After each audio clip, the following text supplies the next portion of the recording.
And happy Wednesday evening, May 18, 2022.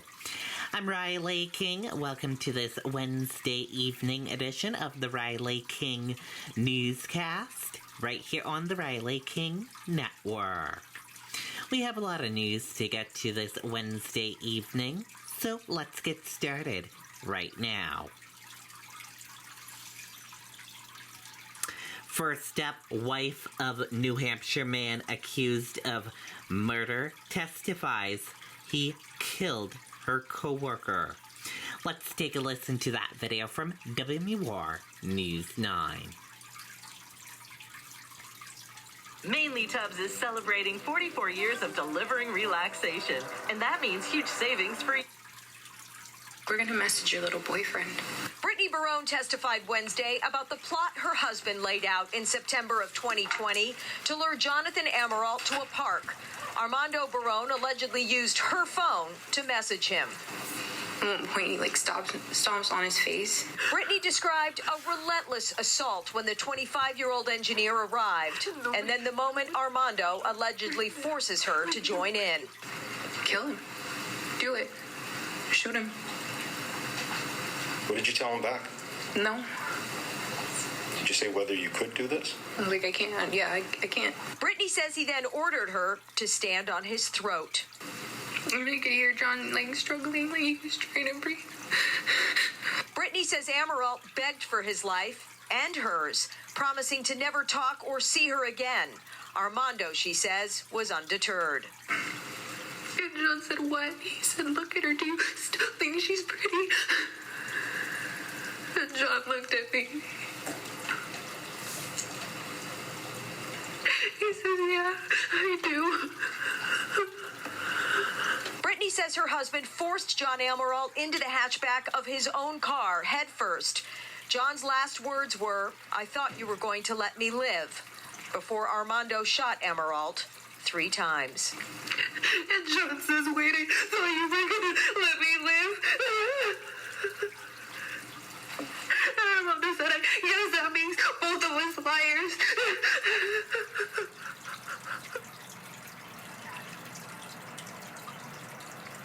Cross-examination got underway late this afternoon, and it's already intense. The defense showing the jury blown-up photographs of Jonathan Amaral's injuries caused by Brittany.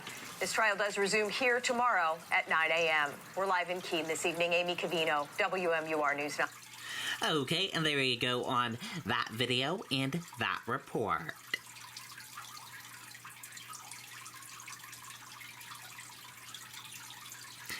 Sketch of person of interest in Concord killings generates more than 100 tips. Let's take a listen to that video from WMUR News 9.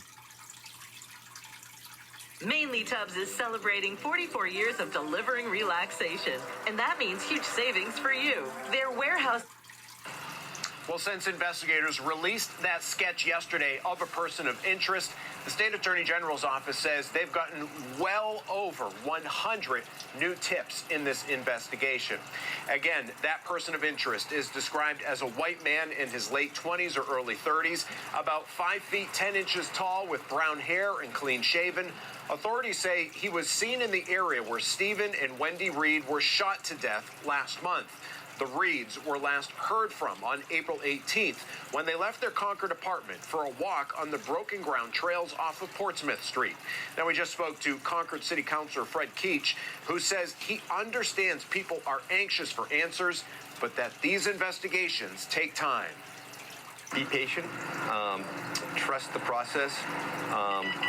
The relationship between the Concord Police Department and the New Hampshire AG's office is very solid. And again, a reward of $33,500 is being offered for information that leads to an arrest in this investigation. If you have any information at all, call the number that's right there on the bottom of your screen. That's 603-226-3100. Reporting live in Concord tonight, Mike Cronin, WMUR News. Okay, and there you go on that video and that report.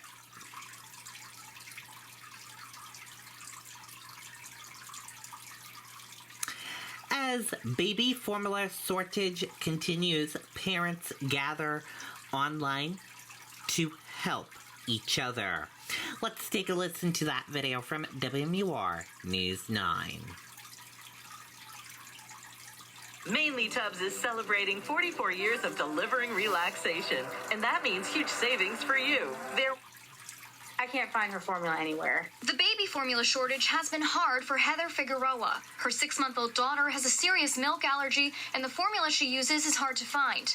So she decided to take matters into her own hands. I'm like, there has to be a way that we can all band together. She created a Facebook group to connect other parents who are having the same problems. We have reached about 50% of the country. Formula Train has helped parents in 25 states and counting. Parents can post about what formula they need, and if it's available in another state, another group member will buy it and send it their way. And Figueroa tells me she's been paying for all of the shipping out of pocket. It's a huge effort, and we all need to do this together. This is for our children. But not everyone is as selfless as the members of Formula Train. The New Hampshire Attorney General is warning parents to look out for scammers. Officials say there are a number of things to be aware of if you're buying baby formula online, like how the seller is accepting payment. Most legitimate retailers will accept debit or credit cards, but scammers may request a money transfer like Venmo or Zelle. You should also look out for any posts online with spelling or grammatical errors. It seems too good to be true. It's probably too good to be true. So be really, really diligent and make sure that you are investigating to the extent you can who you're doing business with before you send any of your money to anybody. If you have any questions about whether something online is legitimate or not, you're encouraged to reach out to the AG's office. Hannah Cotter, WMUR News 9. Okay, and there you go on that video and that report.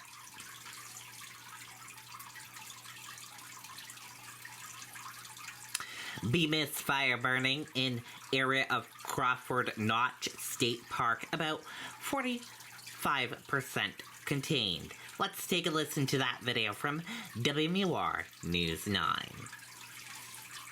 Mainly Tubbs is celebrating 44 years of delivering relaxation, and that means huge savings. This morning, the Bemis fire in the White Mountain National Forest and Crawford Notch is 45% contained. Just over 100 acres have burned since the fire began last Saturday. The cause remains under investigation. Okay, and there you go on that video and that report.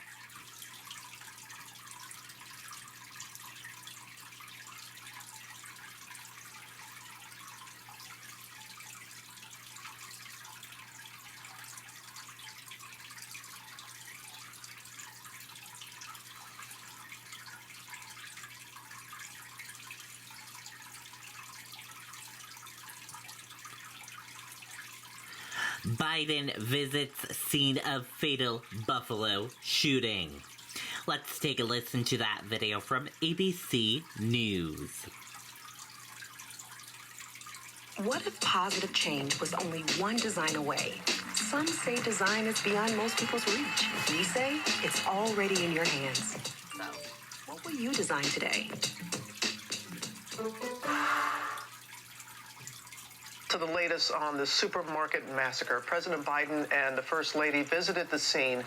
They spent time with the grieving families, left flowers there at the memorial for the 10 victims. Stephanie Ramos is there in Buffalo. And Stephanie, we're learning new information about what happened just 30 minutes before the attack. We are, Robin. ABC News has confirmed that some of those alleged messages posted online by the suspect were made in a private group 30 minutes before the attack. It's unclear who had access to them or who saw them. This morning, President Biden sending a message after that racist rampage in Buffalo. What happened here is simple and straightforward. Terrorism. Terrorism. Domestic terrorism. The president and first lady meeting with the families of the 10 victims who lost their lives when an 18-year-old gunman opened fire at Tops Supermarket on Saturday in what authorities call a racially motivated attack.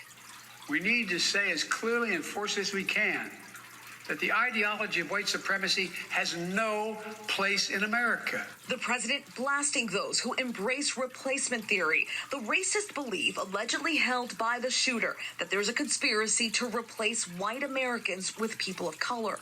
This as new details emerge about the suspected gunman Peyton Gendron, seen here in this graduation photo, after he was investigated for threatening a murder-suicide at school in spring of 2021. Attention now turning to the 589-page document found online, containing posts the suspect allegedly wrote on the social media platform Discord prior to the supermarket attack. Overnight, ABC News confirming that some of those posts were made in a private group 30 minutes prior to the attack. It's unclear who had access to them or who saw them. In December, the suspect allegedly building up an arsenal of weapons, including the rifle used in the assault. In February, a post claiming that his parents were unaware of the ammo and arsenal he'd acquired. Then in March, multiple posts about his alleged visit to the Buffalo area, where he did reconnaissance on the Tops grocery store. The shooter also allegedly posting about taking part in animal abuse, claiming his mother gave him a box to bury a cat he killed. Then on May 5th, just over a week before the attack, the suspect noting he'd been lying to his parents for months. A community suffering not only the loss of loved ones, but also a store they relied on. And this has been a center of community, so for it to be closed for any period of time is a hardship for some people. The mayor also tells me there's been an outpouring of support with money and food donations for distribution centers. He also says Tops is working to set up rides for residents so they can get to other Tops grocery stores. TJ. All right, Stephanie, thank you so much. Well, hey there, GMA fans. Okay, and there you go on that video and that report. That does it for this evening edition of the Riley King Newscast, right here on the Riley King Network. Thank you for tuning in and watching. Have a great evening. Good night and goodbye.